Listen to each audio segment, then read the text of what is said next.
الانتخابات دي جايه متاخره بعد ميعادها سنتين، وما كانش من حقه يترشح فيها لو ما تمش التلاعب بالدستور، واحنا ما قلناش حاجه.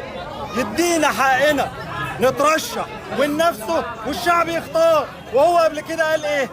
قال اذا الناس مش عايزاني ادي لهم التحيه وافتح الباب وامشي. ازاي بقى تقول كده وتقفل الباب في وشنا؟ ازاي تقول يؤتي الملك من يشاء وينزع الملك ممن يشاء وانت بتهين كرامه المصريين بطول البلد وعرضها قدام مقر الشهر العقاري؟ هي دي صورة مصر؟ هي دي صورة مصر بعد 10 سنين من الحكم؟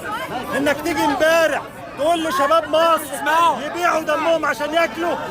هل يصح ان بعد 10 سنين من الانجازات والكلام الفارغ تيجي في الاخر تقول للشباب المصري بيع دمك عشان تاكل؟